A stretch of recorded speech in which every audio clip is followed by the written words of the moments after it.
Paz do Senhor Jesus Cristo, Deus abençoe a sua vida. Dia 24 de janeiro, nós chegamos a 72 dias do nosso propósito de 365 dias de leitura da Bíblia.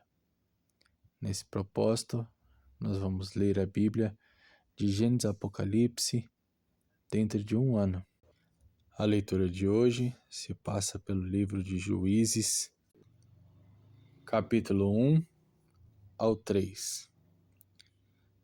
E na nossa leitura para reflexão, nós vamos ler Juízes capítulo 1, versículo 6, que diz o seguinte: Adoni-Bezeque fugiu, mas eles os perseguiram e o prenderam, e lhe cortaram os polegares das mãos e dos pés. Adoni-Bezeque exclamou: 70 reis, com os polegares das mãos e dos pés cortados, apanhavam migalhas debaixo da minha mesa. Como eu fiz, Deus me retribuiu.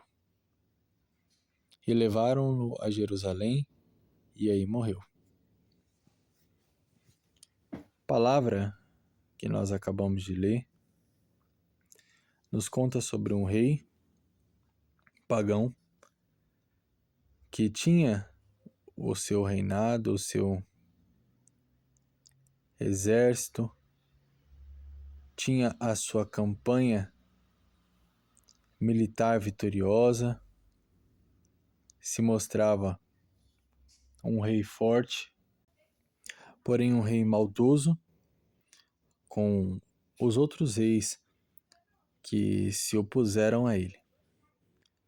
Então ele pegava esses reis, os sequestrava, os aprisionava, cortava os seus polegares e colocavam eles em situações de humilhação.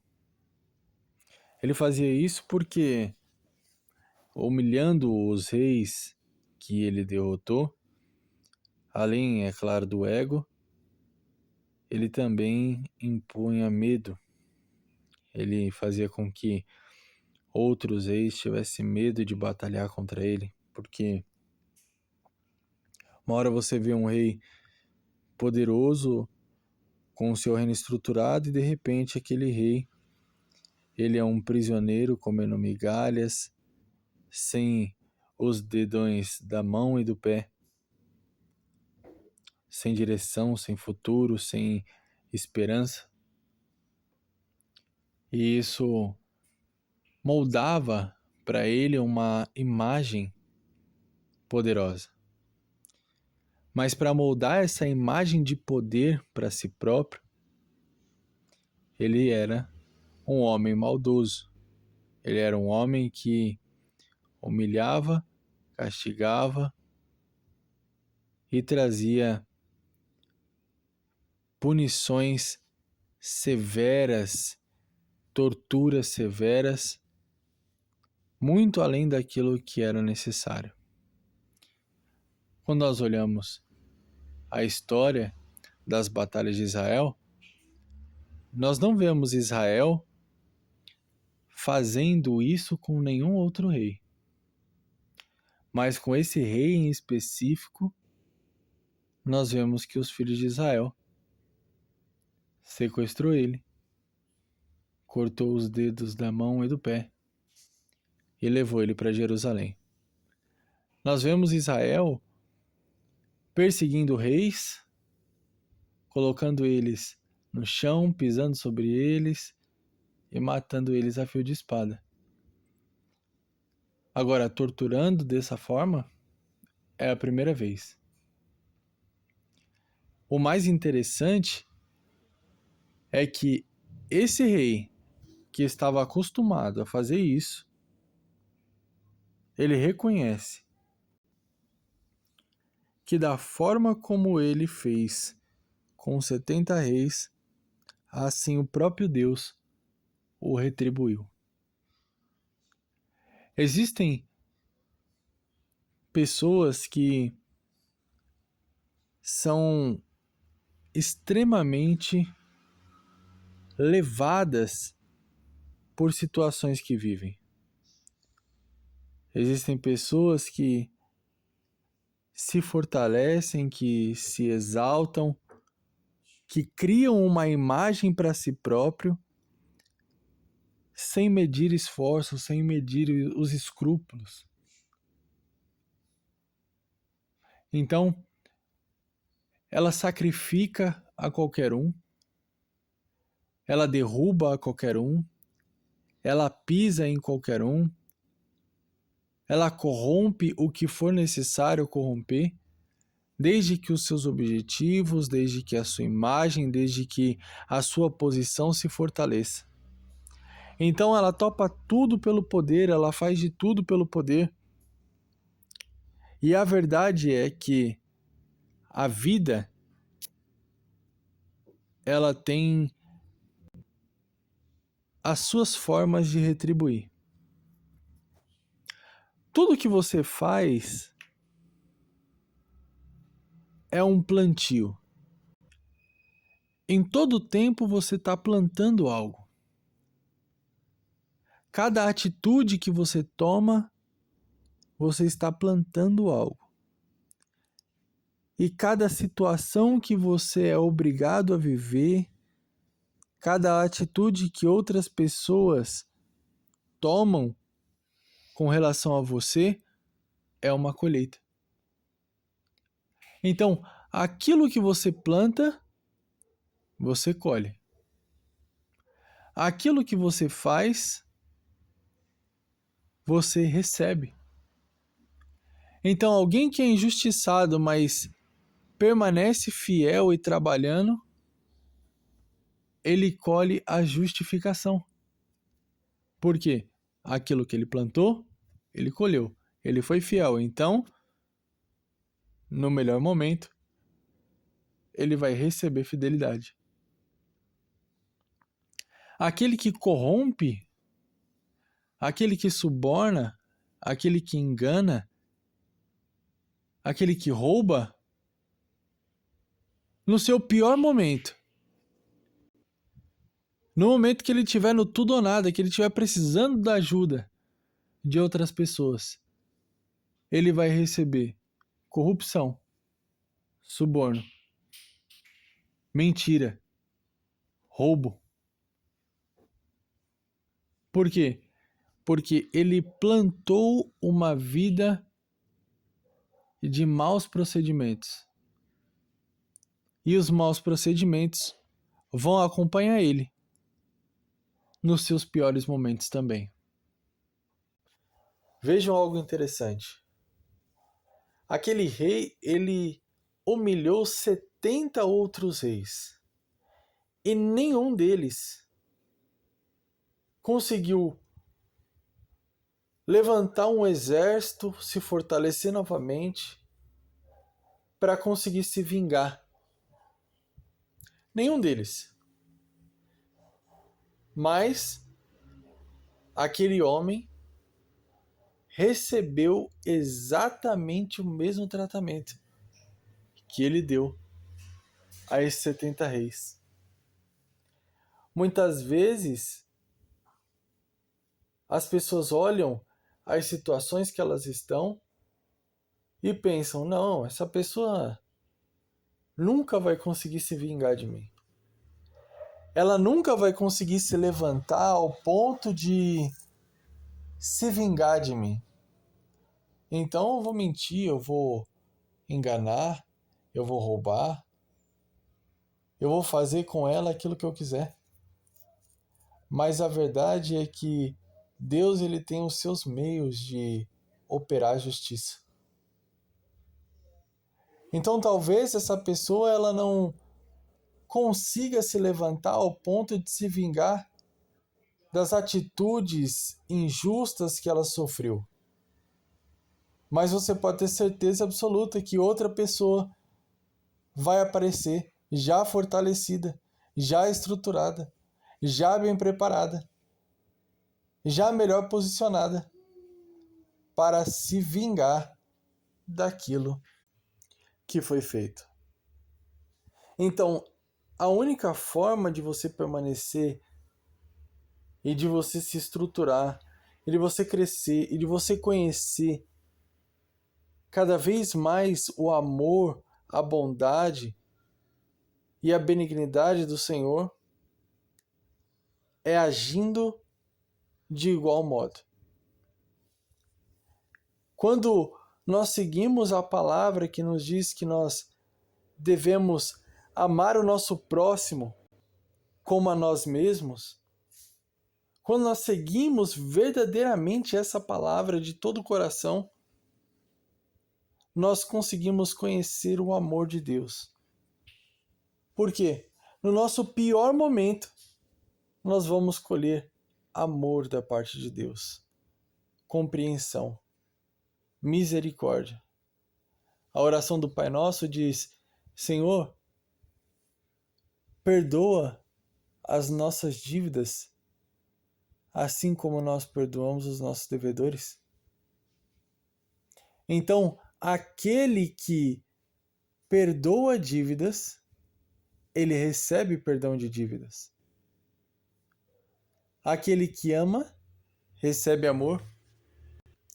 Aquele que abençoa, é abençoado. Nós vemos Jó, que quando Deus virou o cativeiro de Jó, as pessoas da cidade vieram abençoar ele, vieram entregar bens para ele. E o seu último estado foi muito melhor do que o primeiro.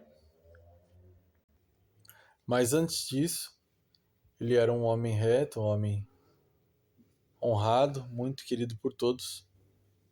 Então, aquilo que ele plantou quando ele era somente um homem que ouviu falar de Deus e o respeitava, e honrava a Deus por ter escutado algo sobre ele, fez com que ele colhesse no seu pior momento a retribuição de tudo aquilo que ele plantava antes de conhecer a Deus verdadeiramente e intimamente. Então, é algo que nós não conseguimos fugir.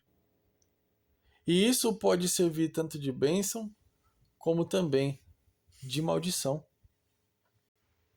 Cabe a nós decidir o que nós vamos colher daqui a um tempo.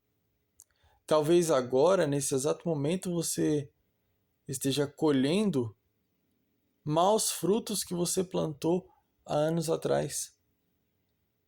Mas o seu futuro é definido agora.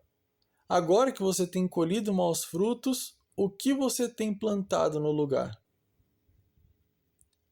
Do que você tem estruturado, do que você tem montado a sua nova plantação? Você vai colher maus frutos e replantar essa semente? Ou você vai colher os maus frutos e abrir espaço para que boas plantações sejam montadas? Boas plantações sejam regadas, para que daqui a uns anos você possa começar a colher os bons frutos que você está plantando hoje. A verdade é que, independente da situação que você está vivendo, independente do que aconteça, somente você pode definir se você vai viver debaixo do favor de Deus, debaixo do amor de Deus, em uma situação de paz e tranquilidade, por mais que tudo esteja ruindo, ou então em uma situação de desespero, inquietação, agonia, tristeza, decepção, por mais que tudo pareça estar prosperando. Porque a paz de espírito é algo que somente Deus pode te dar. Mas para você conseguir a paz de espírito que vem com o Espírito Santo dentro de você, você precisa plantar intimidade, dedicação e fidelidade ao Senhor. Quanto mais você se dedicar a ser fiel a Deus, a permanecer fiel aos seus princípios, a permanecer junto daquilo que o Senhor prometeu e daquilo que o Senhor te direcionou, quanto mais você se esforça agora, mais rápido você alcança a colheita, que é a paz de espírito, a tranquilidade, a fé viva, que te garante que algo extraordinário vai acontecer, por mais que ninguém possa enxergar.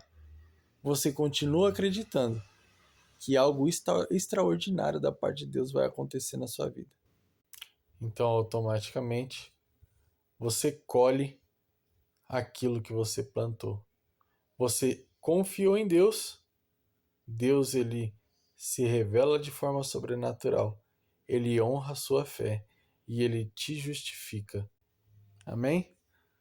Então, fique com essa palavra nesse dia de hoje.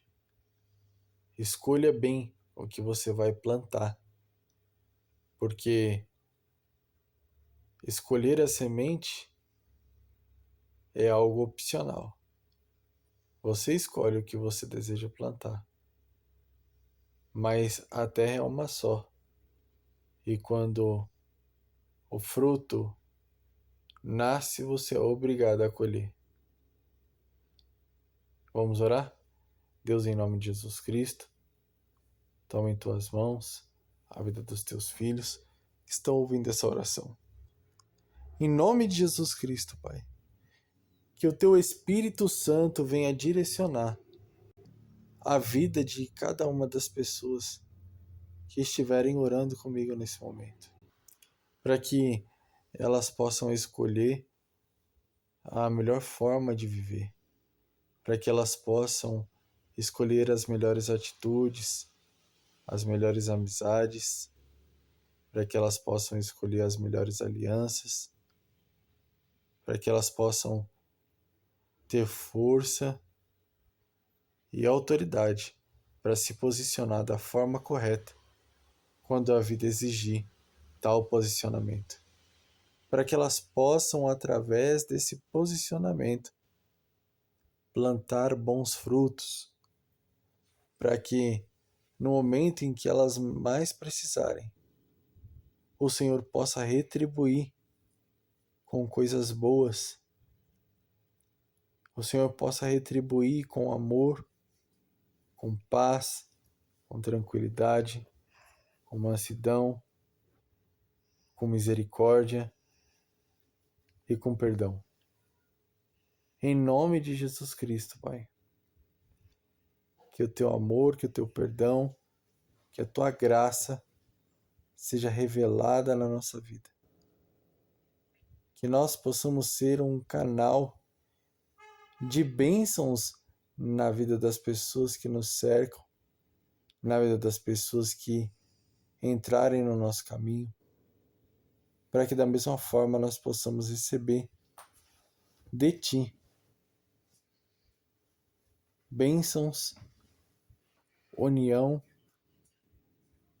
uma comunhão plena que traz a verdadeira paz para os nossos dias, para a nossa família e para os nossos objetivos. Que Deus abençoe a sua vida. Até amanhã, em nome de Jesus.